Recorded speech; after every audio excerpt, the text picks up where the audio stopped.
करेंगे। तो आज हम श्रीमद् भागवतम के तीसरे स्कंद के पहले अध्याय के श्लोक संख्या 18 पढ़ रहे और उसको समझने की कोशिश कर रहे हैं। तो हमने देखा कि पिछले श्लोक में इस प्रकार से विदुर जो है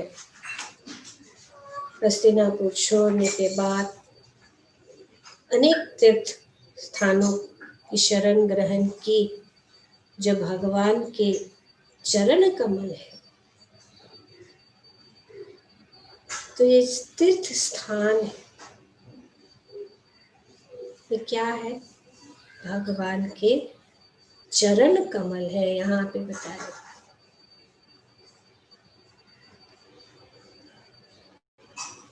इसीलिए भगवान का एक नाम है तीर्थपाल। सभी तीर्थ जो है भगवान के श्री चरण कमलों में स्थित है। तो सभी तीर्थ जो है भगवान के चरण कमल, जैसे कि यहाँ पे बताया गया कि वे जो है अनेक तीर्थ स्थलों को का शरण ग्रहण किया, जो भगवान के चरण कमल। आज के श्लोक में ये बताया जा रहा है। और उन्होंने क्या किया? वे एकमात्र कृष्ण का चिंतन करते हुए अकेले विविध पवित्र स्थानों तथा अयोध्या, द्वारका तथा मथुरा से होते हुए यात्रा करने निकल पड़े। यहाँ पे अनेक तीर्थ स्थल है। सुखदेव गोस्वामी बताते हैं अयोध्या, द्वारका और मथुरा। इस यात्रा, तीर्थ यात्रा में निकल पड़े। उन्होंने ऐसे स्थानों की यात्रा की जहाँ की वायु, पर्वत, बगीचे, नदियाँ तथा झीलें शुद्ध तथा निष्पाप थी। ये सब स्थान जो है पवित्र स्थान है। पर्वत या नदी, झीलें, और जहाँ अनंत के विग्रह मंदिरों की शोभा बढ़ाते हैं। भगवान के मंदिरों का दर्शन, बहुत सारे मंदिर तीर्थ स्थलों में, बहुत सारे मंदिर, जैसे मथुरा या वृंदावन में 3 या 4 हजार से अधिक मंदिर है। और भगवान वहाँ पे अपने अर्च विग्रह के रूप में विराजमान है, और वे जो है इन मंदिरों का वे शोभा बढ़ाते हैं।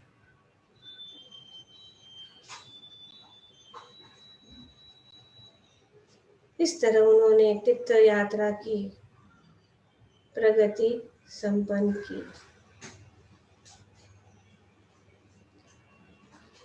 भगवान जो है यहाँ पे बताया जा रहा है कि भगवान का रूप है। भगवान के अर्च रूप को नास्तिक जन मूर्तियां मान सकते हैं, किंतु विदुर या उनके अन्य अनेक सेवक ऐसा नहीं मानते। भगवान का रूप, भगवान का जो हम साथ साथ रूप देखते हैं भगवान मंदिरों में, वे भगवान से भिन्न नहीं है। भगवान का अर्च अवतार है। भगवान उस रूप में प्रकट होते हैं। उनको सही जो है शब्द है अर्च विग्रह। मूर्ति ठीक है, लेकिन अर्च विग्रह। अर्च का मतलब है पूजनीय, वश्य, शरीर। विग्रह भगवान का अनेक रूप है। भगवान के स्वरूपों का उल्लेख यहाँ पर अनंत लिंग के रूप में हुआ है और भगवान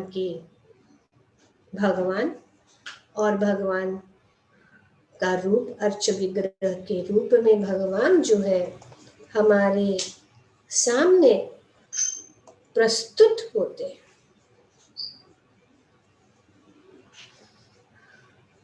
क्योंकि हमारी इंद्रियां जो है भौतिक है और हम जो है भगवान का रूप को स्थूल चीजों में देख सकते हैं, जैसे कि अनेक अनेक धातु है।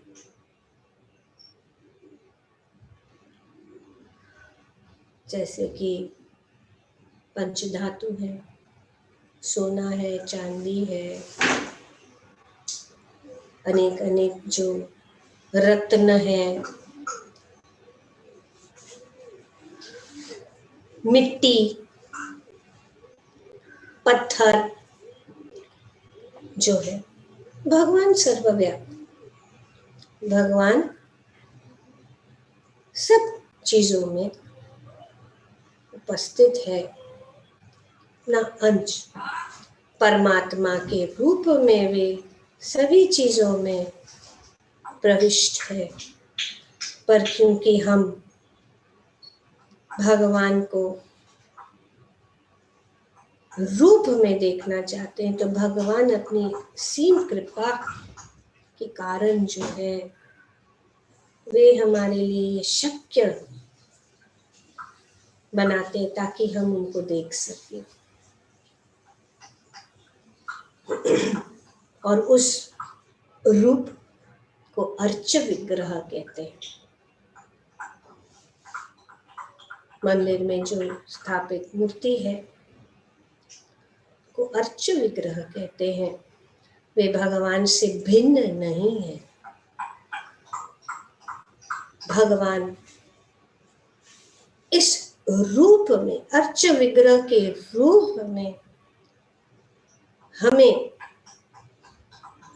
उनका दर्शन देते हैं, क्योंकि हम जो है इस आध्यात्मिक रूप को नहीं देख सकते। आध्यात्मिक रूप भगवान का, और हम खुद के आध्यात्मिक रूप को नहीं देख सकते हैं। आत्मा का रूप जो है नहीं देख सकते।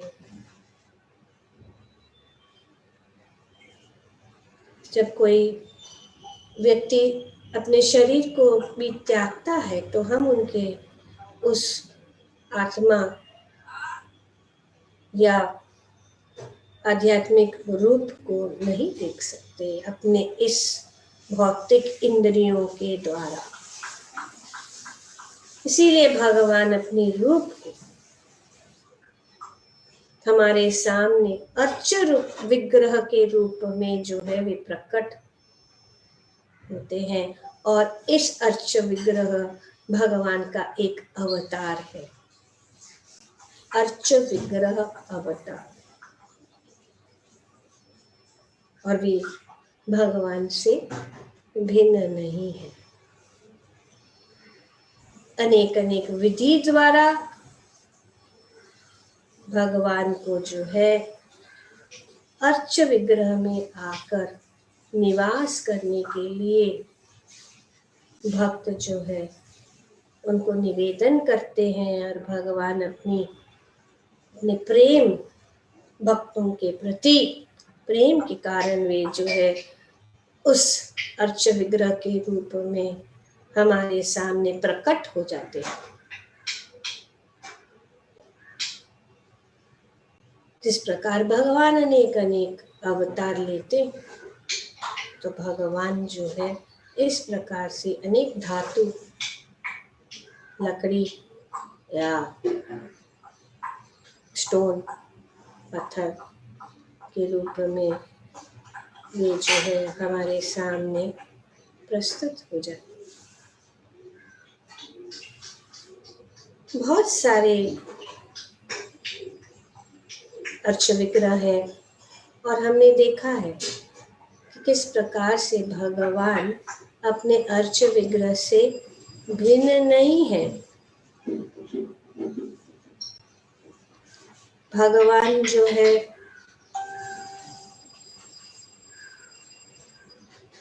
इस रूप में, क्योंकि ब्रह्म संहिता में भगवान श्री ब्रह्मा जी कहते हैं कि अंगानि यस्य सकलेन्द्रिय वित्तमत्, भगवान अपने सारे अंगों से सारे कार्य कर सकते हैं, हर एक अंगों से। वे अपने हाथों से चल सकते हैं, अपने नेत्रों से खा सकते हैं, क्योंकि वे पूर्ण है। श्री ईशोपनिषद में ये बहुत सुंदर रूप से अर्च विग्रह के विषय में बताया गया है। तद देजति तदेचति तन नैजति, तद दूरे तद वे अंतिके, तद अंतर अस्य सर्वस्य, तद सुसर्वस्यस्य भूयतः। परमेश्वर चलते हैं और नहीं भी चलते हैं, वे बहुत दूर है लेकिन अत्यंत निकट है। वे सबके भीतर है, फिर भी वे सबके भीतर नहीं है। बहुत सुंदर रूप से यहाँ पे ईशोपनिषद के 5वें श्लोक में बताया गया है कि भगवान सभी चीजों के अंदर है, फिर भी वे नहीं है लेकिन वे है। हमें ये नहीं मान बैठना चाहिए कि चूंकि हम ईश्वर को अपनी आंखों से नहीं देख सकते, अतएव भगवान साकार नहीं है। तो भगवान का साकार रूप है। श्री ईशोपनिषद यह घोषणा करके इस तर्क का खंडन करता है कि भगवान बहुत दूर है लेकिन अत्यंत निकट भी है।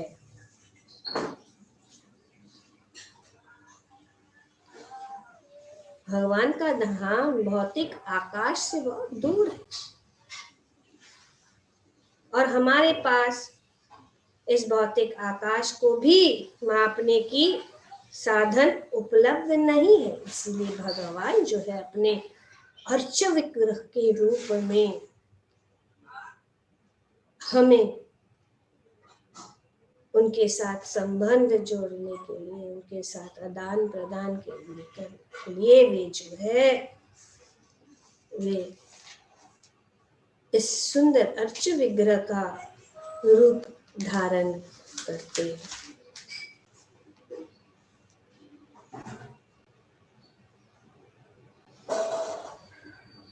तो भगवान, शास्त्रों में भगवान के लिए प्राय प्रयुक्त होने वाले 2 शब्द हैं, सगुण, गुणों से युक्त, तथा निर्गुण। तो भगवान क्योंकि भगवान को नहीं देख सकते हैं तो कुछ लोग सोचते हैं कि भगवान का रूप नहीं है, वे निर्गुण है, दो रूप है।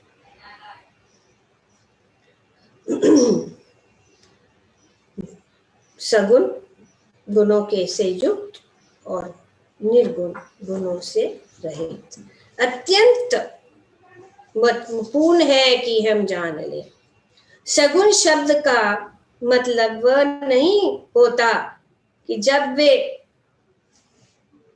दृष्टिगोचर गुणों सहित प्रकट होते हैं तो वे भौतिक रूप ग्रहण करते हैं और भौतिक प्रकृति के नियमों के अधीन रहते हैं। भगवान जब ऐसे रूप भगवान अवतारित होते हैं तो वे जो है भौतिक प्रकृति के नियमों से परे हैं, अधीन नहीं है। उनके लिए भौतिक तथा आध्यात्मिक शक्तियों में अंतर नहीं होता क्योंकि वे समस्त शक्तियों के स्रोत। वो हम पढ़ रहे श्रीमद् भागवतम के द्वारा कि भगवान जो है सभी, उनका रूप जो है सच्चिद आनंद विग्रह, विग्रह समस्त शक्तियों के नियंत्रण के रूप में वे हमारी तरह कभी भी उनके वश में नहीं हो सकते। वे कभी भी इस भौतिक प्रकृति के गुण या भौतिक प्रकृति का प्रभाव उनके ऊपर नहीं। भौतिक शक्ति उनके निर्देश के अनुसार कार्य करती है, अतएव वे उन शक्ति को अपने कार्य के लिए इस शक्ति के किसी भी गुण से प्रभावित हुए बिना प्रयोग कर सकते हैं। तो अपनी शक्तियों को अनेक अनेक प्रकार से प्रयोग कर सकते हैं और भगवान जो है अनेक अनेक रूपों में हमारे सामने जो है प्रस्तुत हो सकते हैं। और एक ये रूप भगवान का अर्च विग्रह,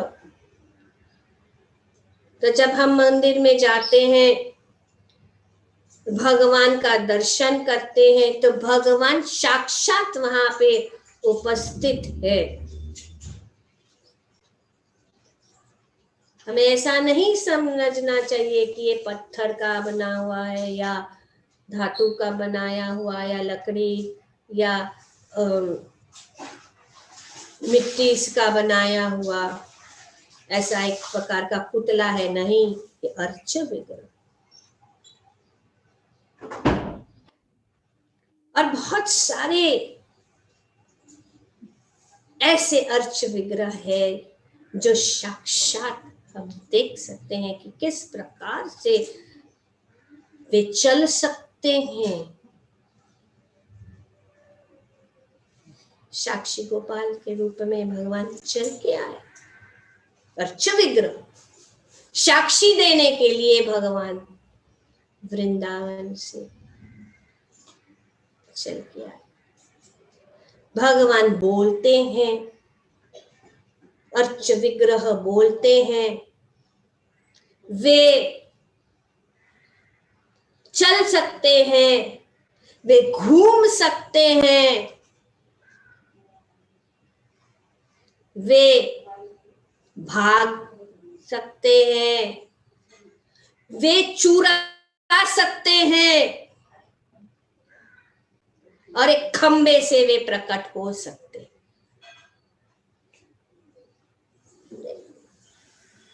साक्षी गोपाल चल के आए, बोलते हैं, बाके बिहारी भाग गए। अभी हम जाते हैं बाके बिहारी का दर्शन, देखते भगवान ये क्यों है, पट बंद किया जाए क्योंकि भगवान भाग गए थे। अपने भक्तों के साथ भाग गए। पुजारी ने देखा तो भगवान है ही नहीं, कहाँ गए ढूंढ रहे। भगवान ने कहा कि सपने में आके कहा कि मैं तो मेरे प्रिय भक्तों के साथ यहाँ पे गोवर्धन में घूम रहा हूँ। गए, लेके आए भगवान को। अरे भाई, आपके सब बाकी के दर्शनार्थी आपके लिए उत्साहित है, आप वहां पे रम रहे हैं, आप आ जाइए। निवेदन किए तो आ गए बिहारी जी। तो अब सब जो पुजारी सोचने लगे कि ये क्या होगा, अगर ऐसा ही होगा तो बार बार वो चले जाएंगे अपने भक्त, क्योंकि भक्त वत्सल है, वे भक्तों के साथ चले गए। तो क्या किया जाए, तो एक बुजुर्ग थे उनमें से, उन्होंने कहा कि ऐसे करो कि आप जो है, हम ऐसी व्यवस्था करते हैं कि किसी की आंख में आंख न मिले उनकी। अगर आंख में आंख मिल गई तो वे चले जाएंगे। तो दर्शन के लिए जाते हैं, सब दर्शन ले रहे, ऐसे आंख में आंख मिलने वाली ही है कि पर्दा बंद। हर बार पर्दा खुलता है बंद होता है, खुलता है बंद, किसी को चांस ही नहीं कि भगवान के साथ आंख में आंख मिलाए। रे बिहारी जी, साक्षी गोपाल तो भगवान साक्षी ने, और उड़पी कृष्णा अपने भक्तों को दर्शन देने के लिए घूम गए। ये अर्च विग्रह, भगवान और अर्च विग्रह में कोई अंतर नहीं। कितने मूर्ति, शीशोर गोपीनाथ माधवेंद्र पुरी के लिए चुरा भी सकते भगवान।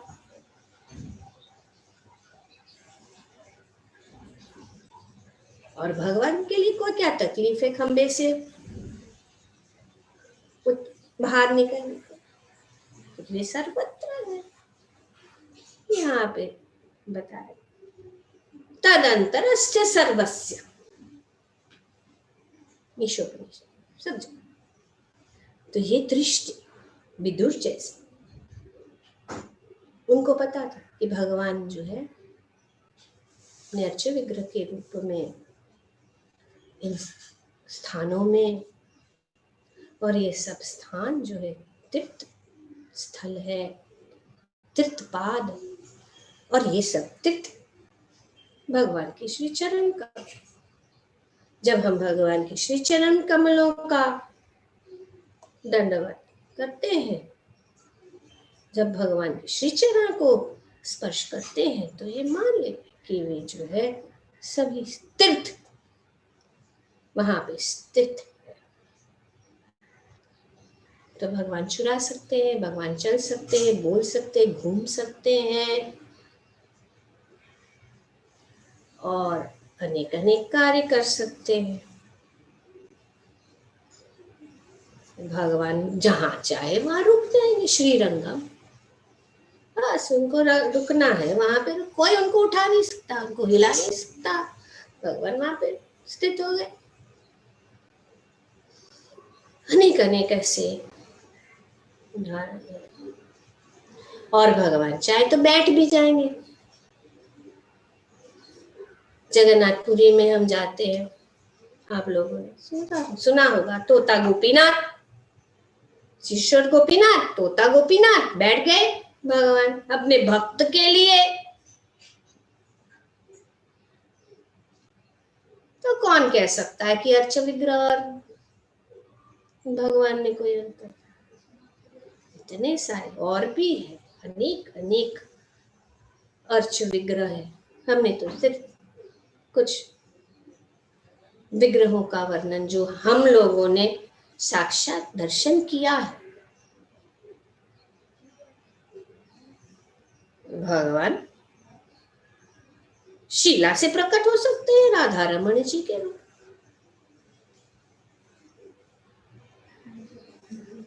राधा रमन गोपाल भट्ट गोस्वामी सोचा मैं तो सिर्फ शीला, सब लोग के पास अच्छा विग्रह है, मेरे पास नहीं है। उन्होंने इच्छा व्यक्त की, भगवान तुरंत राधा रमन के रूप में प्रकट हो गए। तो भगवान की एक अवतार है अर्च विग्रह। तो जब हम अर्च विग्रह की को देखते हैं तो हमें समझ लेना चाहिए कि ये भगवान ही साक्षात यहाँ पे खड़े, पत्थर नहीं या कोई धातु नहीं।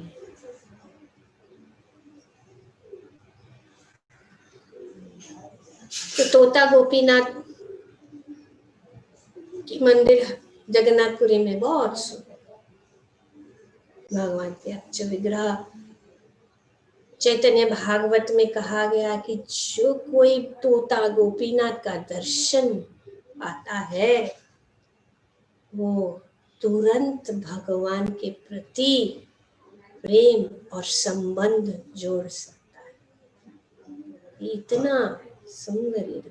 अगर कोई नास्तिक भी भगवान इस तोता गोपीनाथ जी के दर्शन करता है, या जो कोई पापी भी है, वे जो है भगवान का भक्त बन जाए, साक्षात हम देख सकते हैं।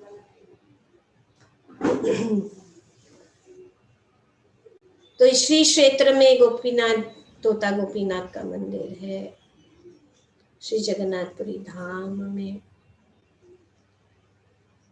और जब श्री चैतन्य महाप्रभु ने संन्यास लिया तो वे जगन्नाथपुरी में 18 साल रहे। जगन्नाथपुरी, श्री जगन्नाथपुरी का धाम श्री चैतन्य महाप्रभु के चरण कमलों से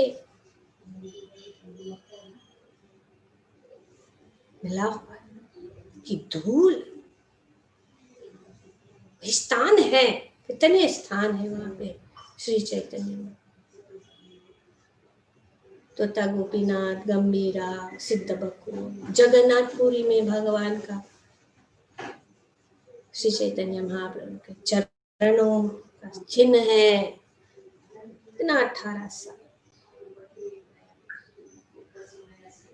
तो जब श्री चैतन्य महाप्रभु जगन्नाथपुरी में रहने लगे और संन्यास उन्होंने ग्रहण किया, तब बाकी के जो उनके पार्षद थे वे सब जो है बंगाल में रह रहे थे। और श्री चैतन्य महाप्रभु नहीं चाहते थे कि कोई उनके साथ रहे, वे सब वापस चले जाए। पर गदाधर पंडित जो है, भगवान श्री चैतन्य महाप्रभु का वियोग नहीं सह सकते थे। वे भगवान श्री चैतन्य महाप्रभु से दूर एक क्षण के लिए भी नहीं रह सकते थे। गदाधर पंडित चैतन्य लीला में श्रीमती राधा रानी, वृषभानु दुलारी श्री गदाधर पंडित। तो इस प्रकार से वे सहन नहीं कर सके। तो श्री चैतन्य महाप्रभु ने कहा ठीक है, आप ले। तो उन्होंने, श्री चैतन्य महाप्रभु ने उनको ये यमेश्वर तोता, तोता मतलब उड़िया में तोता को कहते हैं गार्डन, बगीचा, उपवन। सुंदर, अभी भी जाएंगे तो इतना सुंदर स्थान है, इतनी शांति, सुंदर स्थान। उन्होंने वहां रहने के लिए कहा और उनको क्षेत्र संन्यास भी किया। क्षेत्र संन्यास मतलब क्षेत्र के बाहर नहीं जाना।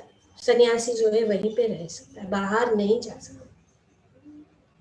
पुरी में गदाधर पंडित और श्री गदाधर पंडित हर रोज श्रीमद् भागवतम पढ़ते थे वहां पे, उस उपवन में बैठकर। यमेश्वर तोता उपवन में दोपहर को हर दिन वे, और श्री चैतन्य महाप्रभु हर दिन वहां पे दोपहर को आते, हर दिन आते थे। और 100 बार ध्रुव महाराज और प्रहलाद महाराज की कथा श्री गदाधर पंडित के मुख से सुनते थे। 100 बार ध्रुव महाराज की कथा, 100 बार हम उसको पढ़ते हैं एक बार और सोचते हैं हमने पढ़ लिया, लेकिन 100 बार चैतन्य महाप्रभु ध्रुव महाराज की कथा, प्रहलाद महाराज की कथा 100 बार हर दिन पढ़ते सुनते थे, क्योंकि गदाधर पंडित के मुख से इतनी मिठास, श्रीमद् भागवतम वे इतनी मिठास से दोहराते थे कि श्री चैतन्य महाप्रभु हर दिन सुनिए। तो एक बार जब वे उस वन में थे तो उन्हें बहुत भगवान श्री कृष्ण से बहुत वियोग उत्पन्न हुआ श्री चैतन्य महाप्रभु, और वे चिल्लाने लगे, हे प्राणनाथ आप कहाँ हैं, आप कहाँ हैं, आप कहाँ हैं। और वे जो है वो भूमि को खोदने लगे कि भगवान आप कहाँ हैं। और जैसे वे वो खोद रहे थे तो उन्होंने एक पत्थर, जो हालांकि मुकुट था भगवान के, उस भूमि के अंदर उन्होंने देखा और वे चिल्लाने लगे कि गदाई गदाई आइए आइए, देखो यहाँ पे क्या है, मैंने एक बहुत महत्वपूर्ण खजाना प्राप्त किया है। और जब उन्होंने खोदा तो एक तोता गोपीनाथ जी का एक सुंदर विग्रह जो है उस भूमि से प्राप्त हुआ। कहा जाता है कि ये गोपीनाथ जी की मूर्ति जो है श्री ब्रह्मा जी द्वारा पूजित,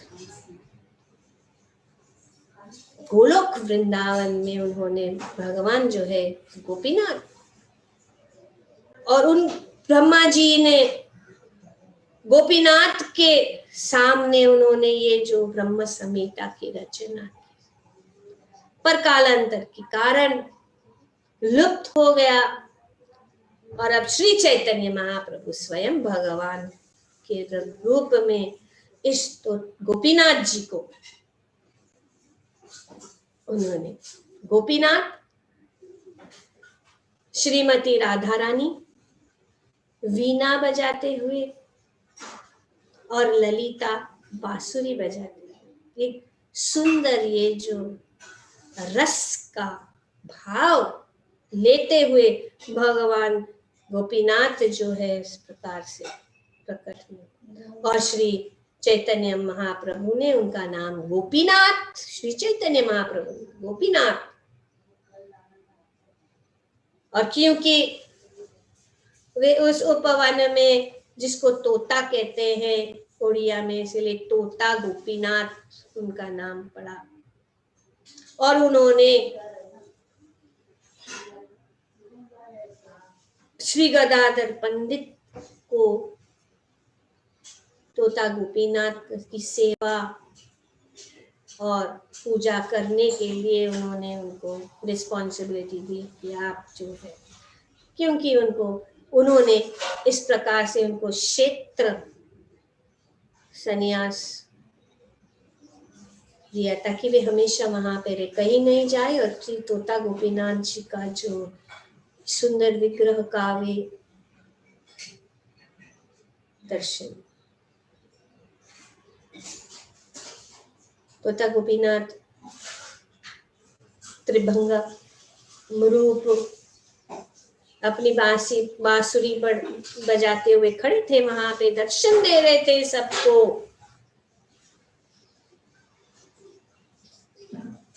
और भगवान वहां पे आते थे। तब जब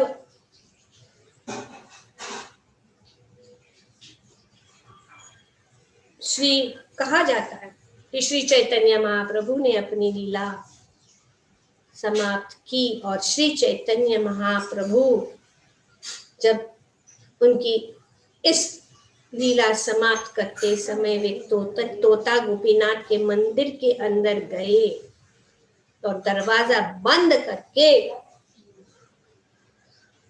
तोता गोपीनाथ के घुटने के अंदर से वे प्रविष्ट हो गए उनकी मूर्ति के अंदर, तोता गोपीनाथ के।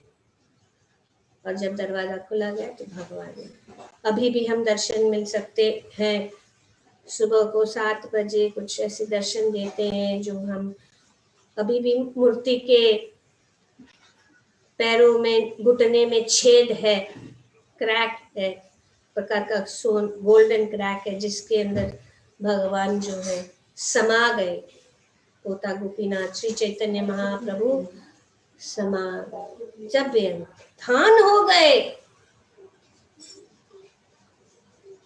गदाधर पंडित भगवान के वियोग नहीं सहन सके। हालांकि वे 47 साल के थे,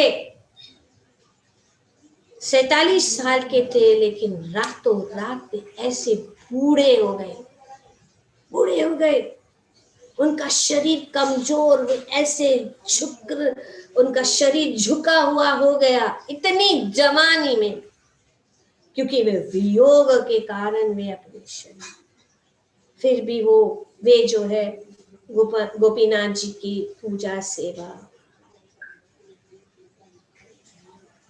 करते रहे। लेकिन कुछ समय के बाद वे, गोपीनाथ जी का अच्छा विग्रह बहुत ही लंबा है, अगर देखा जाए, क्योंकि बैठे हुए भी देखेंगे तो हम अंदाजा लगा सकते कि इतने बड़े हैं, और अगर खड़े होते तो कितना। तो उनका मुकुट, जब वे उनका श्रृंगार करते, उनका मुकुट और उनके गले में माला डालना उनके लिए बहुत मुश्किल हो जाता था। तो उन्होंने सोचा कि नहीं, अभी मैं सेवा नहीं कर सकता हूँ, क्योंकि भगवान की सेवा अच्छी तरह से होना चाहिए। तो उन्होंने सोचा कि किसी और को मैं लगा दूं, और उन्होंने कहा कि हे प्राणनाथ, मेरी जो स्थिति है, मैं अभी खड़ा भी नहीं रह सकता हूँ, मैं आपको सेवा नहीं कर सकता, मैं किसी और को ये सेवा दे दूंगा, उनको करने दो। मामू ठाकुर करके अच्छे भक्त थे, उनको मैं दे दूंगा। तब श्री गोपीनाथ जी रात को उनके सपने में आए और कहा कि नहीं नहीं नहीं, आप मेरी से मैं आपके हाथों से ही सेवा लेना चाहता हूँ, आप किसी और को मत दो। मैं आपकी परेशानी, आपके कष्ट को समझ सकता हूँ, मैं जो हूँ छोटा हो जाऊंगा ताकि आप मेरी सेवा कर सकें। तो दूसरे दिन जब वे उठे और मंदिर में गए तो देखे भगवान बैठे हुए पाए। भगवान श्री पूरे विश्व में तोता गोपीनाथ एक ही भगवान का अर्च विग्रह है जो बैठे हुए हैं। किसके लिए? अपने भक्त को सुविधा प्रदान करने के लिए कि वे अपनी सेवा कर सकें। भगवान इस प्रकार से अनेक अनेक भक्तों के साथ जो है आदान प्रदान करते हैं। तो इसीलिए हमें नहीं सोचना चाहिए कि भगवान के अर्च विग्रह और भगवान में अंतर, ये तो एक ही सुंदर, कि आप लोग ने शायद सुना नहीं होगा इतना, तोता गोपीनाथ की सुंदर कथा, बहुत सुंदर। श्रीमद् भागवतम को पढ़ना, भगवान की कृपा, श्री चैतन्य महाप्रभु रोज सुनते, रोज नित्यम हमें कभी भी श्रीमद् भागवतम से दूर नहीं, क्योंकि भागवतम भी भगवान क्या एक अवतार है। इस कलयुग में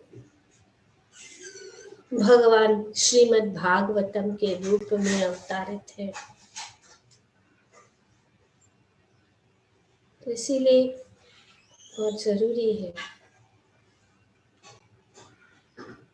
और भगवान की सेवा एक राजा स्वयं ऐसा नहीं सोचना है, और इसीलिए बहुत सारे नियम है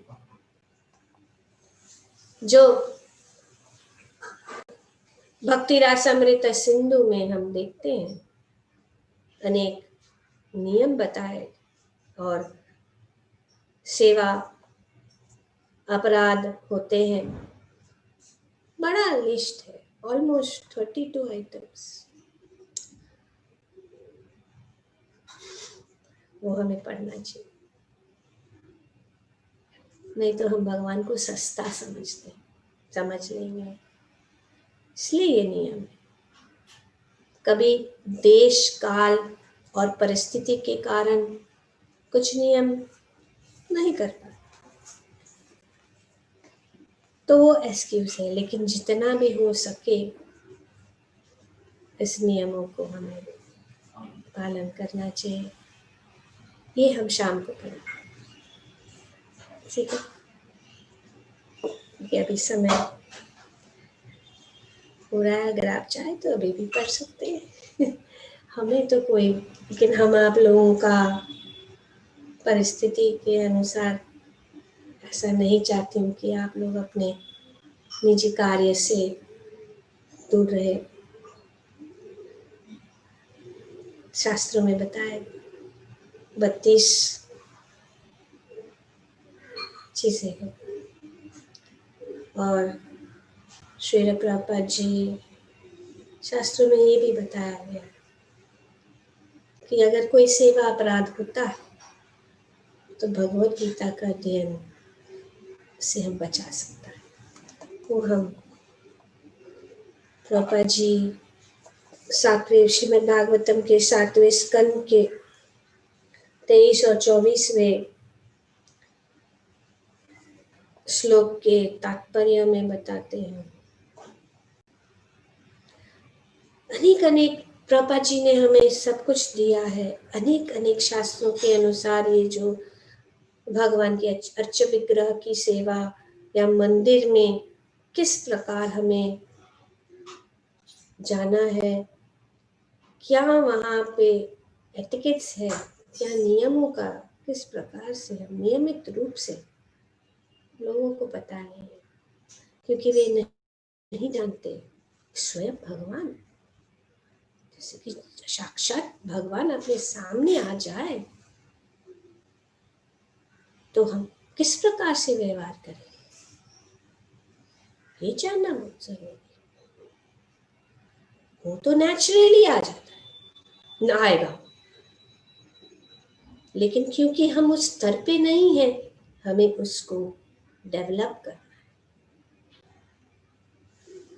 ताकि जब हम भगवत धाम वापस जाए तो हम समझ सकते हैं कि किस प्रकार से भगवान के शरणागत। If one commits any of the offenses, बहुत सारे हैं बताए हैं, 32 offense, one must read at least one chapter of Bhagavad Gita. इस कलयुग में एक श्लोक भी अगर हम, तो हम सब कार्य ऐसे कर रहे हैं कि हम हमेशा के लिए प्रोटेक्टेड रहे। अभी हर दिन हम सुबह भगवद गीता भी पढ़ते हैं, भागवतम भी पढ़ते हैं। हम अपने आप को शील्ड कर, दिस इज कन्फर्म्ड इन स्कंद पुराण। प्रभुपाद जी पुराणों से और भी रास्ता है। विष्णु सहस्त्रनाम, हम आप मुक्त हो जा सकते हैं, अपराधों से मुक्त हो सकते हैं। तुलसी, तुलसी की पूजा।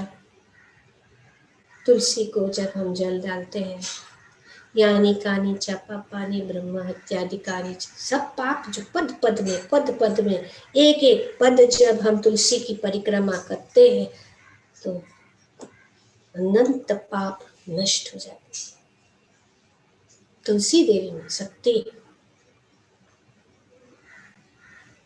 शालिग्राम की पूजा से मुक्त हो जाते हैं, सभी सेवा अपराधों से मुक्त हो जाते, ये बताया गया। ब्रह्मांड पुराण, विष्णु की पूजा, शंख चक्र गदा पद्म और गंगा में स्नान, तो बहुत सारी। पर भगवत गीता तो आसानी से, इसीलिए कोई पूछ रहा था कि भगवत गीता क्यों इतना प्रोफेसाइज करे, क्यों भगवत गीता सबको, दूसरे ग्रंथ को क्यों नहीं, पर भगवत गीता में शक्ति। प्रभुपाद जी क्यों इंसिस्ट कर रहे कि बुक डिस्ट्रीब्यूशन सिर्फ भगवत गीता का क्यों, अब अनेक भी बुक, पर ये भगवत गीता को पढ़ने से, भगवत गीता का प्रचार करने से अनंत अनंत अपराधों से मुक्त हो जाते, ये दूसरा एक कारण।